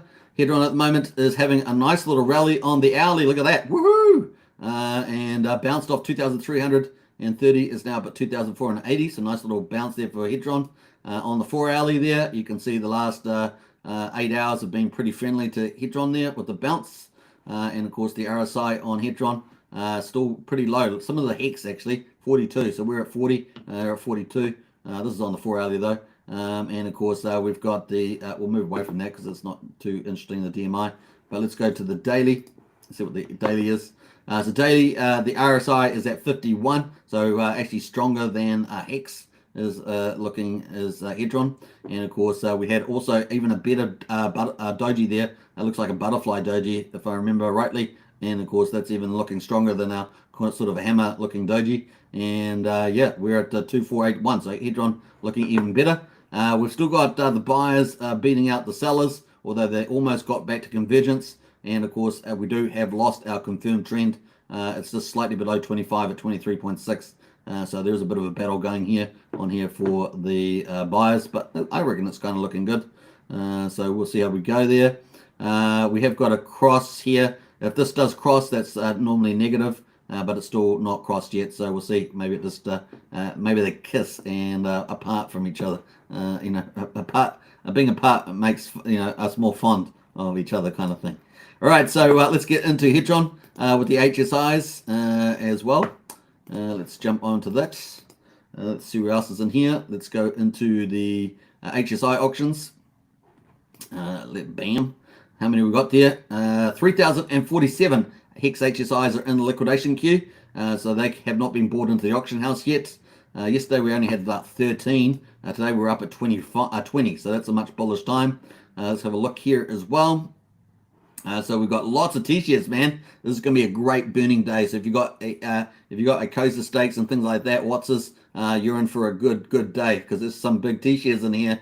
52 shares, and the yield's coming up quickly. 20 minutes or so, you're going to get some big yield there. 338 million. What? Alex, sorry, Brennan, go bid on this. 20 minutes to go. Look at it's only 338 million Hedron on it. 52 t-shares. That makes no sense. What the heck? There might be some good deals in here. What the heck? That's really crazy. Let me refresh this. Is that real? This seems insane. It's insane. What? 25 minutes. There's 20 minutes to go. 338 million Hedron. What? 52 t-shares. What? This seems it's making my mind flip around there. We also got 546 million Hedron on this 52 t-shares. What? That's some crazy stuff. Oh my gosh, look at that stuff. That is crazy. Really, is it going to hold up? I mean, it's still 36 minutes, so there could be some heavy bids coming towards the end, but that seems some crazy low Hedron on that at the moment. That's like crazy. Yeah. Wow. That'd be interesting to see what they go for. Now, yeah. Now there is the look into Hedron site, right? From I think it's a Crypto Sloth does that one, and of course there is the update from, and I forgot to pick it up, so let me go and check out Dev Huey, and see what the Wattses are. We're going to check that. His site is hexmodel.com, so both those two are helpful from that point of view. Yeah, so 8 hours ago we had 7 Watts NFTs burned yesterday, 267 endpoints. So that's not, that's a good day in the office. We're down to 21,405. And of course, very cool. Look at those t-shares, heaps of them. My goodness, look at them all. Massive day for t-shares today. Lots of them up for grabs. Look at that, 24, 22. This is a big day, man. A big burn, big yield day today. Congratulations if you're on that. That's looking really good. Very nice indeed. All right, let's jump over to some of the comments. That is the Hedron there, looking spectacular. Those bids, man. What's going to happen to those? There is still plenty of minutes, but man, if somebody wins that with that amount of Hedron, man, what a steal! What a absolute steal that would be. Anyway, still a lot of time to close there as well. All right, so cool. We're going to get to Hex Daily Stats. We've got day 1212. Before we get into that though, let's catch up on some of the comments in the chat there. We've still got quite a few people in the house, so nice. As you guys know, we're covering a full sense of PulseChain X. We don't any Hedron ICOSA, so that's why the show is up at 1 hour and 34 minutes, because we're covering it all. I've seen some people say, well, there's not much news happening, so why cover it? But you see on this channel, there's heaps happening. It's just a matter of looking at it, really. Let's jump into some of that. Algo is almost entering the dollar cost average zone, says Crypto Watch. Yes, I agree. Remember RG3 told his mate to get in and sold his house to buy Hex at 40 cents. Rode it all the way down. It will get back at that price soon, though, says Brennan. Yeah, you need to be careful with that as well with the price chart. So you need to prick your price entry pretty well also. So I agree with you on that one, Brennan. Imagine all the T-shares that guy got. He's good. There's tin top. Let's jump through some of that. Let me just jump through some of those. Sandy Beach's dollar cost average for the win, 100%. Danu and House as well. Woo! Just arrived. Hello, Superman and all Hexkins. Happy to be here for the last minutes. Is testnet completed and ready? It's still going. It's doing pretty well though, Danu.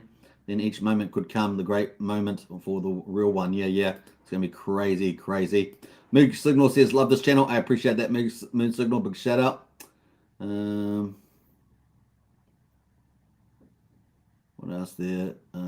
Superman, can you measure the dip on the daily, the one before the current one? They look very similar. You're talking about this chart here? Yeah, they look pretty similar. Yeah, I think the chart's looking better. It's looking pretty healthy, actually, as opposed to a full retrace on the chart. Because we pulled up the fib, if you're talking about the Hex chart there, we pulled up the fib on this. I didn't pull that up, though. But we pulled up the fib. And, a 50% retrace is 7.25 cents there. We're just dipped below that. But, full 61.8, which is typically what you see in these chart moves, is down at 5.9. I think it's going to be hard to get to that. We've got whales, obviously, but if that's the last of the big whales that are looking to exit this time at 90 million, then with PulseChain in front of us, we've got a good chance of holding up. And the chart does look like that a little bit there, but look at all the spikes down there, and of course that whale has helped cause a lot of those things, but there have been other big players there as well. There's not that many liquid holders running around with 90 million Hex that are wanting to sell out. And a lot of the Hex skins are staked or mining. Mining. My bad. Hedron rocking and rolling, says brilliant, 100%. What else there? Wow, Brennan says what a steal. Absolutely, what a steal. Where's Wookie? Says Katie. Absolutely. Hex HSI looking tasty. Yeah, I keep an eye on those Hedrons today to see what happens with these here. Look at them still I have to refresh. My eyes almost can't imagine if that gets down to a couple of minutes and it's still like there. There's bidders out there, folks. What presumably sometimes maybe they're not watching. Maybe the people that are normally hawks on these things aren't watching at the moment. Maybe they're just not watching, and maybe there's not going to be a bid on these things. But at the moment, that's just insane. 338 million Hedron on a 52 T-shares, 404,000 Hex. That's just insane in the membrane. Honestly, that's crazy stuff. Yeah. So look in Hedron, eh? Look in Hedron. I think it's called Look in Hedron. I don't know if I've actually looked into this one. Look into Hedron, is it? I think it's. I'm not sure if it's a .com site. Hedron. Is it .com? Look in Hedron. I'm pretty sure there's a Crypto Sloth's website on this. I'm digressing a little bit from the Hex daily stats, but hey, yeah, here it is here. So they have valuations on the site, right? I haven't really played around on here, so I probably should. So yeah, I thought they had a queue where they queued up the latest ones. We've got Hedron there, 2485. Hedron there. What else there? Yeah, I haven't really looked around it, so I'm not going to bother at the moment. But definitely check the site out. If you apparently it values the Hex HSIs that are up at the moment, so it goes through and values some of these. That's what I understand it, but I'm not sure what page that's on. So check that out. So it's look into hedron.com. I will post that in the chat there in case you want to check that out. Bam. All right. So yeah, Hex daily stats 1212 at the 28th of March 2023. The price is down 2.1%, 7.6 cents. The payout per T-share 6.441 Hex per T-share. Can't beat that. It's fantastic. And of course, the share rate there up just slightly, 0.2 to 26,706. We're at $2,045 for a T-share. You can get that by minting out longer for 10 years, and you get that for a third of the price. The APY there, 37.89%, pretty juicy in Hex terms. Liquidity is back down under 100 million, 97.6 million, nice. And we've got 4.3 million US dollars in there, 2,176 ETH there. So a big jump by the LP providers on the ETH side there from the looks of it. So nice, massive actually. T shares are up 4,364. We're up to 10,070,000. We used to be over 11 million, and now we're heading towards 10 million. So interesting. And the Hex God Whale doesn't seem to have restaked. So we'll see what happens there. It's kind of interesting behavior. And what else? Let's jump over to lock percentage of coins, 9.65% there. I was going to start getting into some theories about that, but we'll leave it. 9.65% on lock coins. 683,000 hex penalties today, so pretty nice on top of the yield, which is pretty cool, 64 million. And a growth in the ecosystem, still growing like a boss, is the old Hex ecosystem. 347 accounts there to 329,000 accounts on Etherscan, looking good for Hex.com. And of course, change in miners up 38 to 120,279, and total holders up 494 to 547,044. Can't wait till this number gets to 555. Imagine if it snapshot at that number. That would be glorious. That'd be glorious. That'd be a sign of good things coming. But that's day 1212. We're on day 1213. We had our base payout at around about 6.4 hex per T-share. And of course, we're still in the 4th month of the 4th year. Moving forward in time is Hex. It is growing up, and it's going to be glorious. It's going to be glorious there. Right, that's Hex Daily Stats. Man, this is going to be interesting. I'm going to watch this auction. It's pretty cool there. Hex price at the moment, 7.669 cents. Like a boss is the old Hex chart. And of course, let's hide the overlays. Let's get rid of that and pull that up. That is the Hex chart, 7.669. Not too bad at all. And of course, we'll be watching these auctions very closely for these T-shares. What a steal. What a steal that would be. All right. Let me have a look here. Danu says, is the airdrop claim sure from PulseChain? Now, I don't know if the Pulse police have ordered it, Danu. You can go onto Telegram. Now, I forgot the other day that we've got the airdrop free claim group in our Discord. It has Pulse kittens on there. I forgot that I had put it there, all the links there, but I don't know whether it's been confirmed by the Pulse police yet. So they're definitely launched on the testnet, PulseChain Testnet, but I don't know whether that's been confirmed by them. So you do need to jump onto that Pulse police link and ask them if you're on Discord. Sorry, on Telegram, I should say. Don't know. I'm not sure if anyone from our team has done that in terms of the moderators and stuff. Pulse Fusion says, hey, Superman, great stream as always, champ. I appreciate Pulse Fusion. The price bounced off your long blue downline trend, TA. Yeah, I never mentioned that, did I? I never mentioned that, so good point on the old Hex chart there. Let's go to the daily again, and let's go to the blue line. We're talking about that bouncing off, so that has bounced off the blue line. This is our long-term bear trend that was resistance for Hex during the bear market, and it does have bounced off that, so that's a good observation as well. I talked about that yesterday, but I forgot today. Nice. All right. I really would. It's going to be hard for us to go back down there. It's not impossible, obviously, but given that whale's almost out, it's really making it less likely, isn't it? Less likely, unless there's another one around with that sort of Hex around. It's looking less likely. We've got a good chance of supporting this line here, rather than the 61.8 retrace, which would be, a normal chart. We're not in normal times. We've got PulseChain is coming along, especially if you're in the camp that it could be before the Shanghai fork, with the consensus at least with the consensus. Nice little kittens. I like more to older ones, says Tony. Nice one. Hey, look, folks, I appreciate everybody is still around. Dear Superman, today is the day. Fine, sir, says DB. We're one day closer to mainnet, DB. One day closer. There is a good argument for the pre-Shanghai fork, and we'll see whether it does occur. I still think that we need a good period of testing, and then it can all just go boom. They fix up all the issues, and then boom, boom, boom. But the chain is operating pretty well at the moment, so we will see. We will see. We do need a lot of those third-party dApps to go on, though. That's my point. So it's not less about perhaps they've got a lot of metadata stuff to clean up, in my view, too.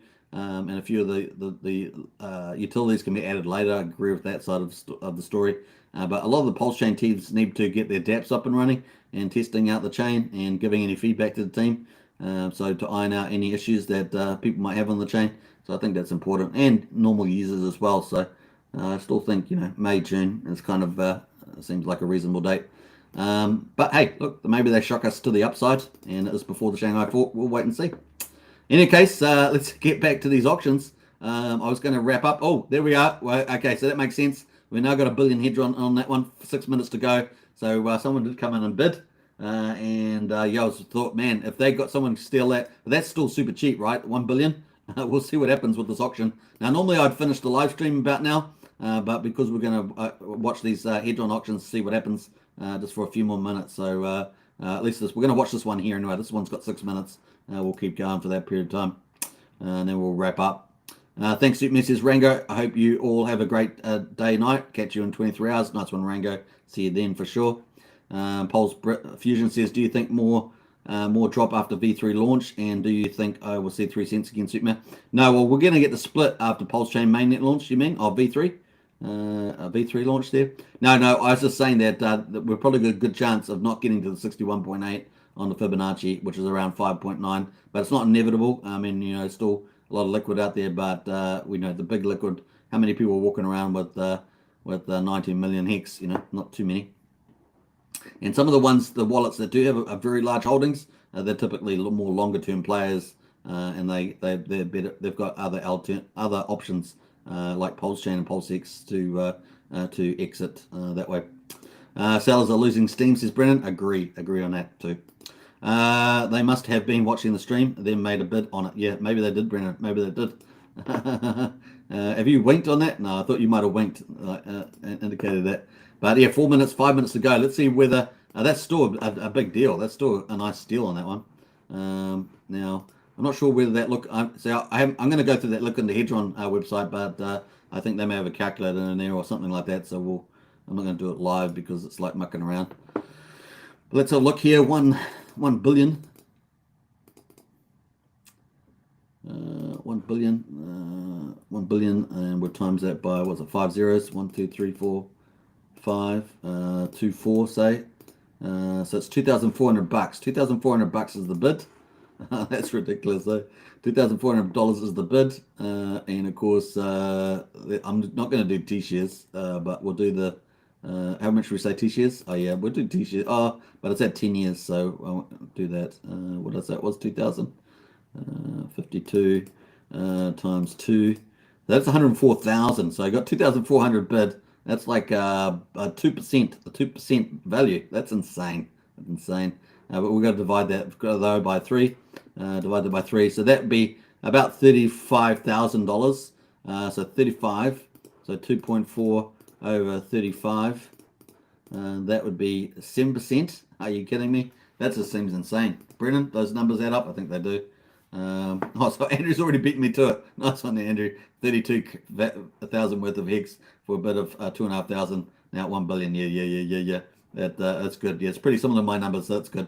Insane in the membrane. That is insane. Now I've seen 60% discounts, but this is like 94%, 93% discount. If that goes like that, that is a steal. That's a steal, man. That is crazy. 1 billion. 3 minutes to go. My goodness, that's insane in the membrane. Man, I don't know. Has there been ones like this good before? Or was it just that people not watching? Because obviously, imagine if they got away with that 300 million though. My goodness, that would have been just unbelievable. Talk about major payday.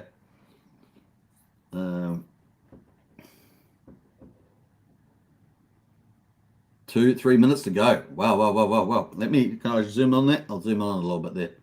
Oh, not too much. All right, there it is there. On 2 minutes. Hopefully API already updates pretty well. Hex at 7.7 cents, folks. Pretty cool. Pulse Fusion says, okay, I'm cool with 5.9 cents. I will keep buying Champ. It's still undervalued diamond gem Hex, but I am excited about the launch. Final warning. It's already given by the best lead in crypto. I agree with that, Pulse Fusion. Very wise move there. As of lately, most HSIs have been a 30% discount, says Brennan, or more. All right, so cool. Yeah, so this is just insane, though.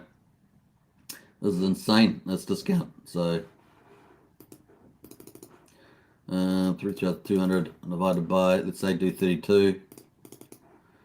Yeah, that's crazy. 90% discount, at least, let's say, on those numbers. No way. Oh, that's stupid. Why would someone do that? Someone's just bid a little bit more, 400, like up 100,000, and extended the auction.